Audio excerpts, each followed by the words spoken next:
ka, nakakasad. Pero this winner na sila. Oo naman, ano ka ba? May iba kasi na hindi talaga nakakasad. Hi! Welcome back to my mini vlog. Another day, another eksena, another rampa na naman. For today's video ay samahan niyo ako dahil mag-host ako ng isang Christmas party or year-end party ng isang company dito sa Metro Manila. Ayan, kasama ko yan si John C. Mel.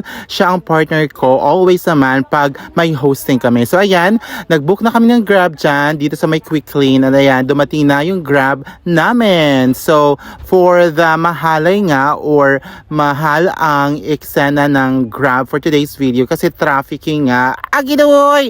So ayun, nakasakay na kami dyan ng Grab and gogora na tayo sa may Makati area pala ang destination namin. Ayan.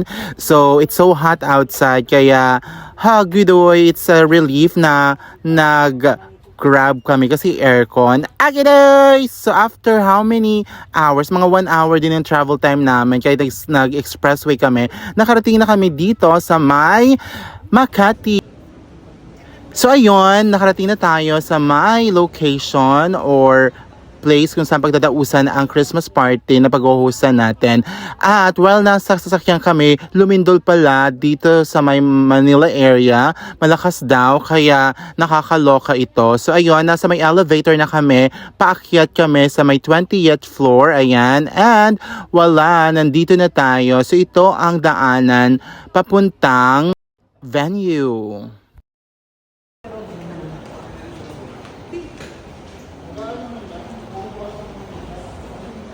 Pagkatapos ng pakalabas namin sa elevator, kailangan mo pang umakyat ng isang hakdan kasi wala ng elevator papunta doon.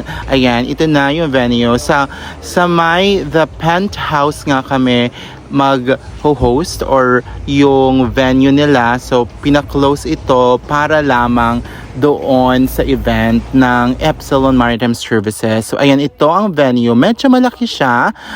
Around 200 plus, around 300 plus ang kataong expected na bisita nila. At bongga, ayan, ito yung view ng The Penthouse. Ang saya, ang ganda niya. Meron palang ganito. So, ayun, kitang-kita nga din ang Makati Triangle.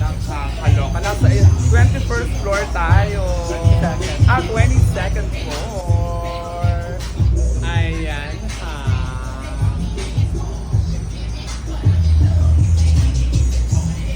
Of course, ayan, dahil hindi pa kami nag-makeup na kami dito kasi, of course, it's an event, kailangan natin magpaganda kahit hindi naman tayo maganda. Agidoy! So, binilisan na lang namin kasi mga 6 p.m. na yan dyan, 7 p.m. ang start ng program, kaya binilisan na namin ang eksena ng pag-makeup kasi wala naman dapat iayos sa amin kasi magaganda na kami. Agidoy! So, ayun, nandito na, unti-unti na uumpisa ang program at pinakain muna kami ng pika-pika.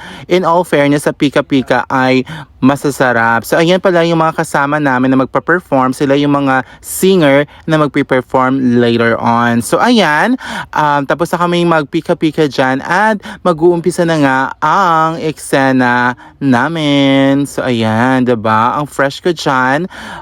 Sino ba mag-aakala? Agidoy! So ayan si Camel at nag-uumpisa na nga ang program namin. Mayroon silang pag-games na Singing Bee.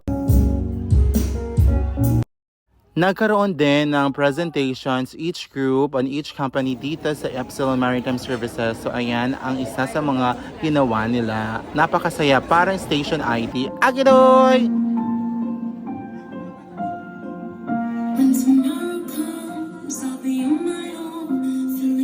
At ayun na nga, nagbalita tayo dyan. Agidoy! Yes, Catherine. Basket, mag-smile ka na. Giancarlo Quinto, KJCM.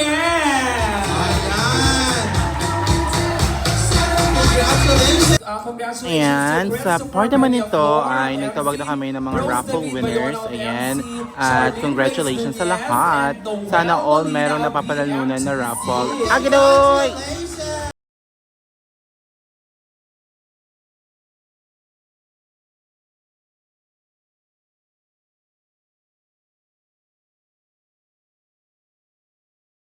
this way, they're not sell out. Oo naman, ano ka ba? May iba kasi na hindi talaga nakaka-receive. Oh, wala ng jowa? Or So, ilang taon na? 26. The 6 may jowa? Opo. Oh, nandito ba siya? Saan? Ayun na nga, maraming salamat sa lahat ng mga nagtiwala sa amin na maging host ng kanilang event sa Epsilon Maritime Services. Maraming salamat. And of course, sa lahat ng mga nanood ng aking mini video na ito. Ayan, hanggang sa muling eksena, rampa at hosting. Ito po si Ka Ferry. Ayan ha! Pakaka!